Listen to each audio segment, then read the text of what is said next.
కష్టాలు అందరికీ కష్టాలు ఉంటాయి. ససి చెప్పినట్టు 4 o'clock లేచినా అదే పని, 5 o'clock లేచినా అదే పని, మనం 10 o'clock లేచినా అదే పని, ముందు రోజు నుంచి చేస్తున్న అదే పనులు ఉంటాయి. సో కష్టాలు అనేది పక్కన పెట్టి మనం ఎప్పుడు కూడా మంచి చేయాలని ఒక తపంతో ముందుకు వెళ్తే ఎప్పటికైనా సరే కష్టాలు అనేది మనకి తెలియదు. ఓకేనా? సో ఈరోజైతే అందరూ ఓపెన్ అయిపోయారు బాగా. నాలాగా నిజంగా కష్టాలు పడ్డం వల్ల అయితే ఇక్కడ ఎవరు లేదు. ఒక మాటలో చెప్పాలంటే నేను చాలా పడ్డాను.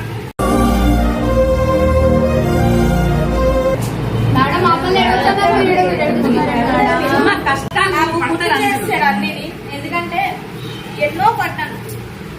ఒకసారి అంటే బేబీ కంటే ఒకసారి వెళ్ళినందుకు అది షావుతే చాలా సార్లు వెళ్ళొచ్చు, కానీ ఏదో సాధించాలని నాకు ఒక తప్పన ఉంది. కాబట్టి ఒక మంచి పని చేసేవాళ్ళు అది కష్టమైంది అనుకోవట్లే, కానీ ఇంకా ఏదో అవుతున్నాయి పోతే ఇంకేదో నేను సాధించాలి, నా వాళ్ళకి నేను సాటిస్ఫై చేయాలి అంటే మధ్య పరిగెడుతున్నాను. నాలాగే ఉండాలని నేను చెప్తున్నాను మీ అందరికీ కూడా. కష్టమే ఎక్కువ కోరుకోవడం, భగవంతుడు మనకి ఎప్పటికైనా సమర్థిస్తాడు. ఓకేనా? అది మటుకు ఖచ్చితంగా నేను నమ్మాను, మీకు అది చెప్తున్నాను. హ్యాపీగా ఉండండి, ఎప్పుడూ ఏడిపించండి ఎవరిని. కానీ అమ్మ ఏ కష్టమైన సంపూర్ణ సరే ఆడది చాలా ఓపికగా అనుభవించాలి. అది దేవుడు పెట్టిన ఇది, అది మనం